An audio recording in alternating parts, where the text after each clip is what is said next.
Welcome back to Reddit Tales by Uncle Sammy. I see you, I appreciate you, and I'm thankful you subscribed and keep showing up. This space is built on your insights. Leave your thoughts and lessons below. Now, cue the tension, cue the truth, let's get into it. Tonight's story is about the moment betrayal finally becomes undeniable, and how grief can make you ignore the warning signs until the cost is too high. When you are already carrying loss, you start accepting crumbs because you think you cannot handle one more rupture. I learned that boundaries are not punishments. They are safety rails. If someone keeps leaning over the edge, your job is not to steady them forever. Your job is to step back, tell the truth to yourself, and choose what protects your peace, even when your hands shake doing it, before resentment turns into self-hate quietly. I should have stayed home the night of the Meridian Partners mixer, but Simone insisted we show up as a unit. The venue was a glass-walled rooftop in Denver's River North, all string lights, jazz covers, and the thin smile of networking. Simone looked unreal in a silver dress, hair pinned back, perfume sharp as winter air. I kept rubbing my thumb over my wedding ring like it could calm me. When the crowd shifted toward the dessert table, I saw her across the patio, pressed close to a man and his mouth was on hers. For a second, my brain tried to rename it. A greeting, a joke, a misunderstanding. Then her hand slid to his neck, familiar and tender, like she had rehearsed it. My lungs forgot how to work. The man's blazer was the same charcoal as mine, and that detail made me furious, like he had borrowed my life. I did not confront them. I did not shout. I turned, walked to the crowd, took my coat, and nodded at a co-worker who asked if I was leaving early. I drove with the radio off, gripping the wheel until my hands ached. By morning, I was numb enough to function. I showered at a 24-hour gym near Colfax, changed in a stall that smelled like disinfectant, and sat in my truck watching commuters hurry past.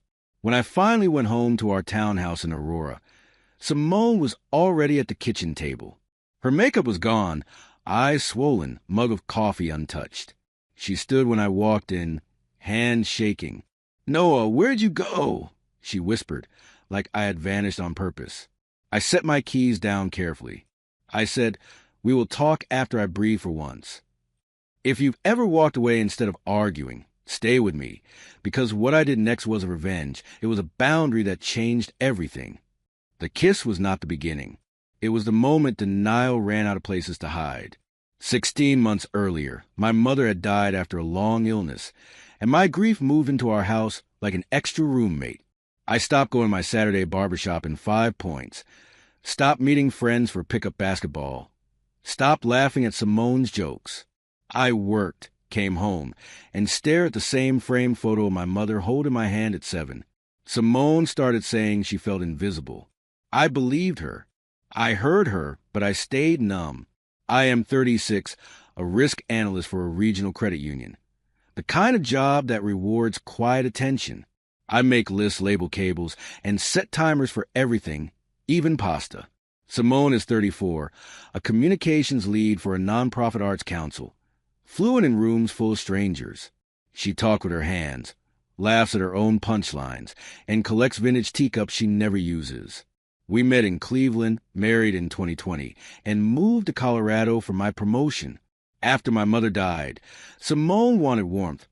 I offered silence. She began calling it distance. I kept calling it survival only.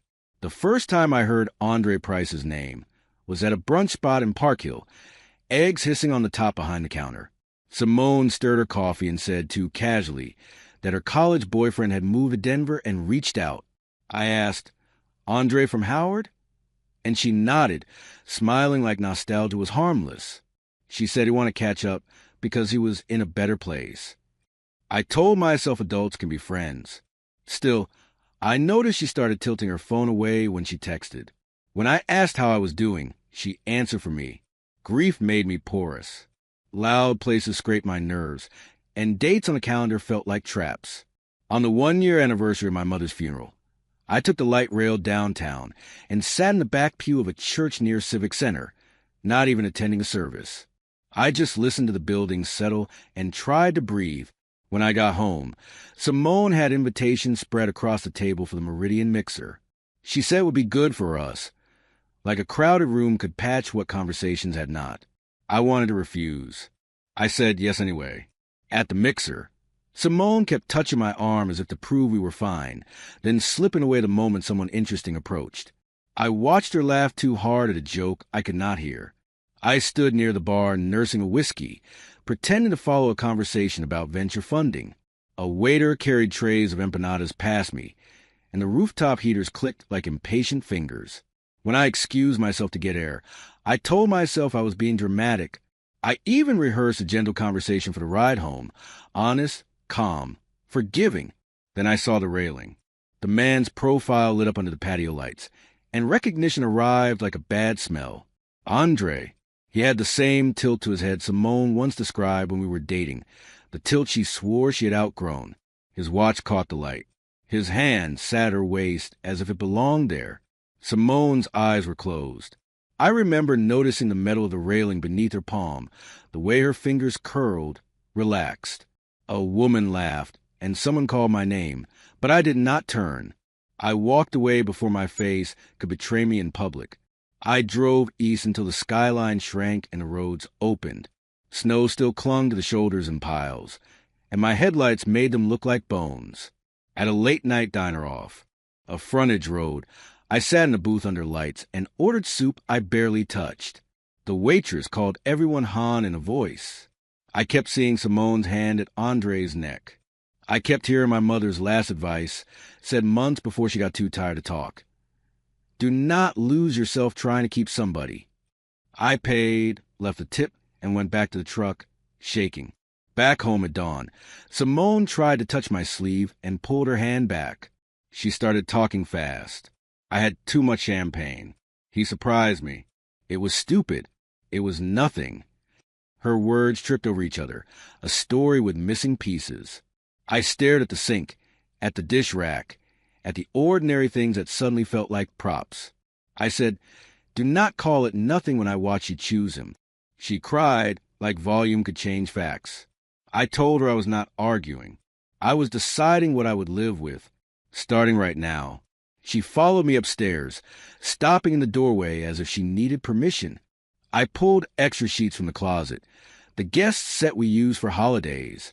Tell me the truth, I said. How long? She shook her head. It is not like that. We have only been talking. Only. I heard my own breathing, steady and unfamiliar. I made the spare bed with slow hands and placed my charger on the nightstand. I said, you do not get my comfort while you protect your lie. She whispered my name. I closed the door without slamming it. I stayed silent. Over the next week, we moved around each other like furniture in a hallway. Simone woke early to run, came back smelling of lotion, and left apologies on sticky notes by the kettle. I went to work, sat through meetings, and watched numbers while my mind replayed that rooftop. One evening, she asked if we could talk after dinner. I said, not until you answer one question. She stared at her plate. Are you still in contact with Andre? I asked. She swallowed, then nodded once. I said, then you are not asking for repair. You are asking for permission. Simone's voice turned offensive. You were gone even when you were here, she said. I tried to reach you. He listened. My first impulse was self-blame, the old habit of taking responsibility for other people's choices. I pictured my mother's empty chair at Thanksgiving, how I had stared at it instead of at my wife. I said, you are allowed to be lonely. You are not allowed to betray me. She whispered. I did not plan to kiss him.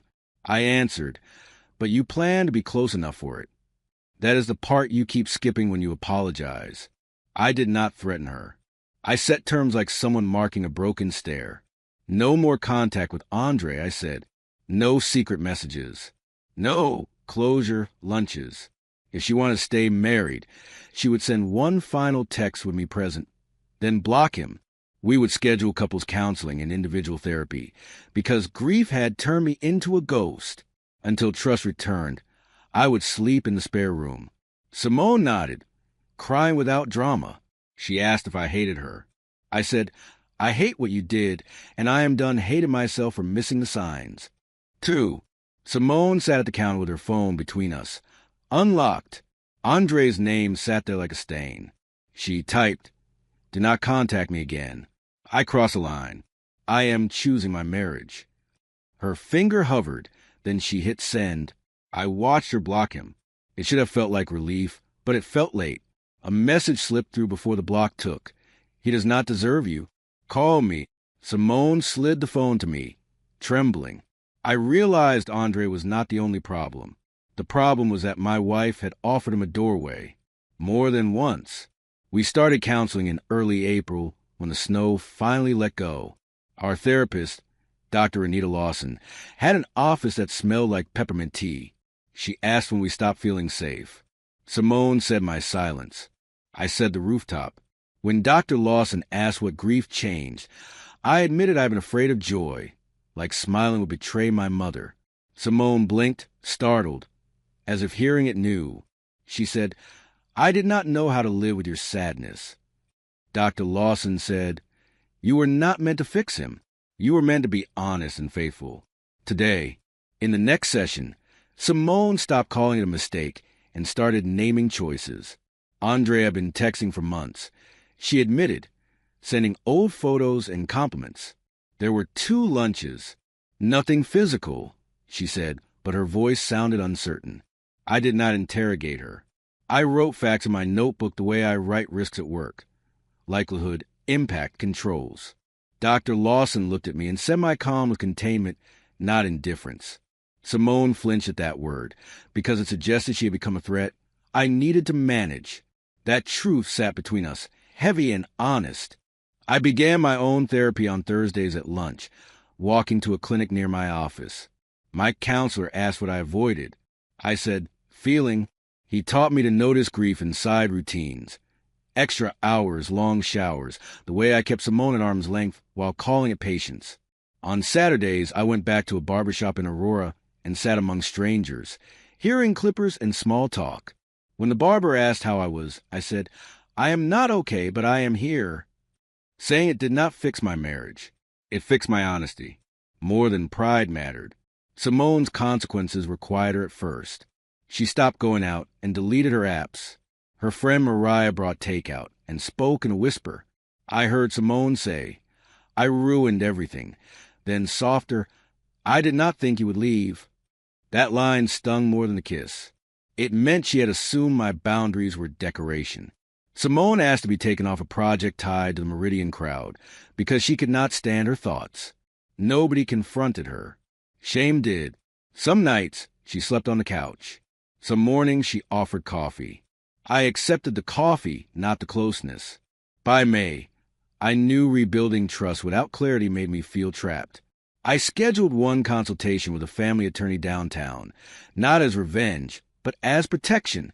The waiting room smelled like copier paper and mints. He asked about assets and debt, and I answered evenly while my stomach flipped. He said, "You can try counseling and still prepare for divorce. Those are not contradictions." I left with a folder and a sense of oxygen. That evening I told Simone. Her face fell. I said, "This is what consequences look like when I stop pretending everything can be talked away." Simone did not scream or accuse. She folded at the counter and cried like the ground was not guaranteed. Later, she slid a handwritten letter under the spare room door. Her handwriting was neat, careful loops. She wrote that she missed who I was before grief, and that she hated looking for comfort in an old life. She wrote, "I want to be someone you can trust again, even if you never choose me." I read it twice. I did not answer. I needed my response to come from truth, not pity. In the morning, I scheduled another session and walked. People later asked why I did not confront Simone at the party. I replayed it more than the kiss. Part was shock, part pride, but the truest part was grief. After losing my mother, I could not tolerate another moment of begging to be chosen. I knew what I saw. An argument on a rooftop would not change it, and it would not restore my dignity. Leaving was the first boundary I set in months. That is why her tears the next morning did not move me. Tears are easy. Respect takes practice. Practice shows up when nobody is watching. Simone offered transparency, passwords, location sharing her calendar. I accepted, But I did not celebrate. Monitoring a spouse is not intimacy. It is surveillance. Still, I checked. When she stayed late, I watched her on the map and hated who I was becoming. On a rainy Tuesday, I rode the bus of therapy instead of driving, letting strangers' voices fill the space where suspicion lived. A man hummed the gospel softly. The windows fogged. I stared at wet sidewalks and reminded myself I could leave any time, knowing that made staying a choice, not a sentence. That distinction saved sanity. In June, I joined a grief group at a community center, a room with folding chairs and coffee. People spoke in fragments, an empty passenger seat, the first holiday alone. When it was my turn, I said my mother was gone and my marriage felt unstable, and I hated that the losses were tangled. Afterward, a man told me, "Grief makes you quiet, but it should not make you small." I drove home with that word. Simone was outside watering plants, coaxing life from dry soil. She looked up, hopeful. I did not lie. I said, "I am still deciding." Simone asked what accountability looked like beyond tears. I said I needed her to tell the truth to someone besides me, so secrecy cannot protect her. She called her sister and admitted what happened. No excuses. Then she told Mariah. When she hung up, she looked tired. She said, "Andre is blocked. If he shows up, I will leave." I nodded, not because I trusted her, but because she was acting like choices had weight. That weekend we walked to a market, air smelling of peaches. We did not hold hands. We walked side by side, and that was progress. 2 weeks later, Andre tested the boundary. He emailed Simone from a new address. "Just checking on you." Simone came home and handed me her laptop unopened. We read the message. Andre wrote that he missed her laugh and hoped she was not stuck with someone who did not understand her. Simone forwarded it to me and to her supervisor, asking to block the sender.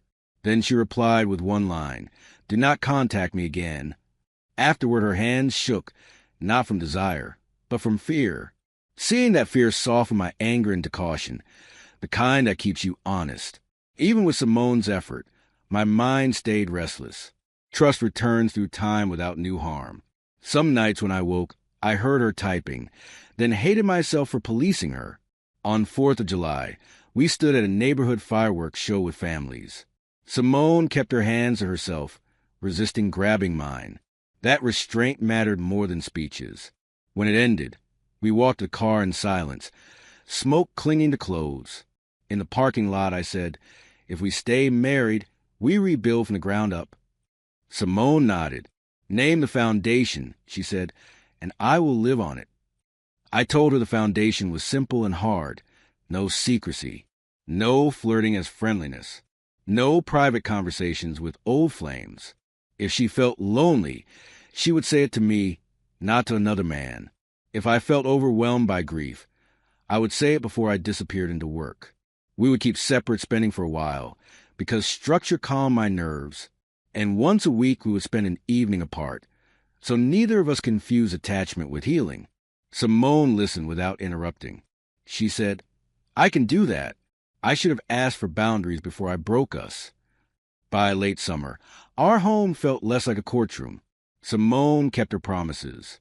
She invited me into her day instead of escaping mine. I noticed small things. Her phone left on the counter.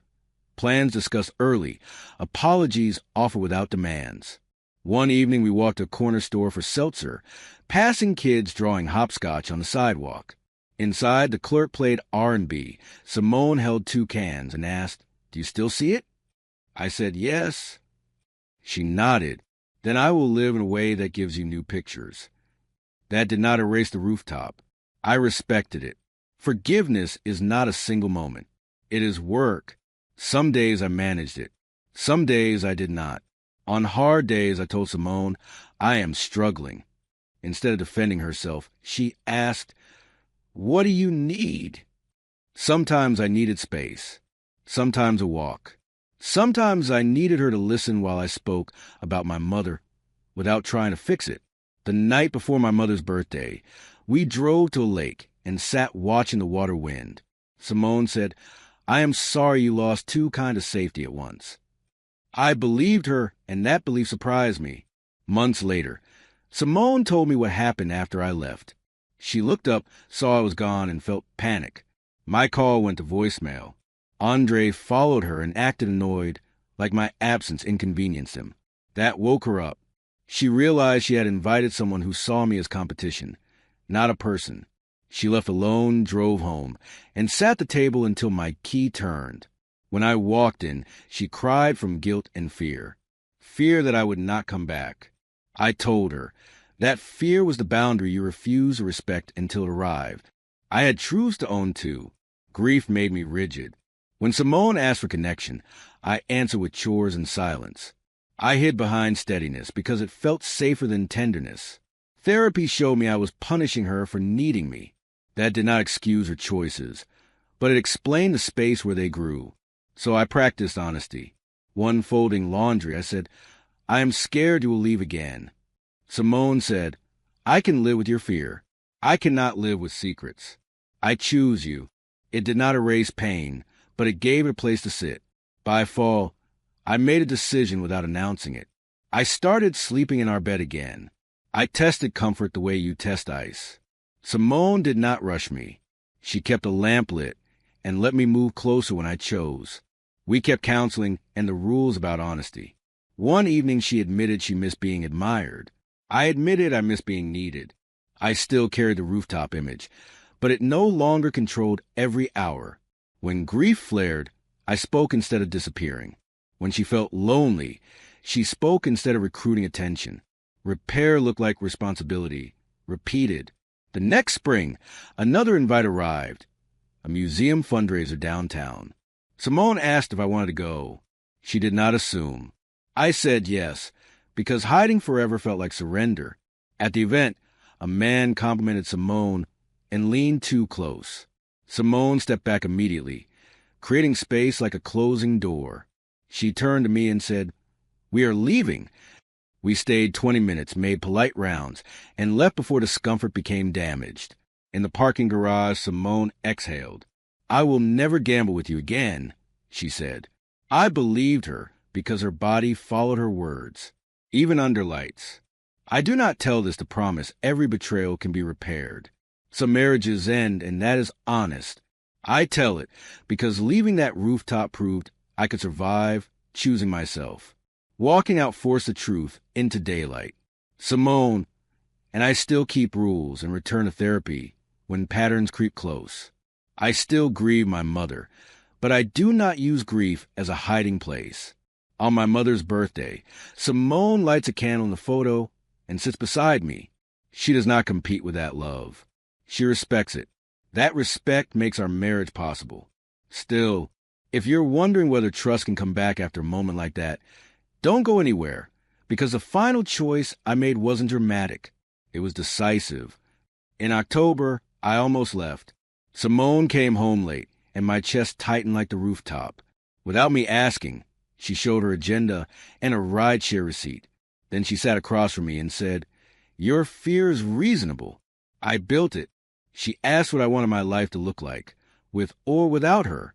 I said I wanted peace, a home where grief could exist without becoming cruel. Simone nodded. Then let me earn the right to be part of that peace, one day at a time. I realized boundaries are not only exits, they are requirements. Steady. I still think about that morning. Simone cried at the table, asking where I went. Back then, I thought she meant my location. Now I know she meant my limits. I had gone to the place where I chose self-respect over comfort. We did not repair things with a grand gesture.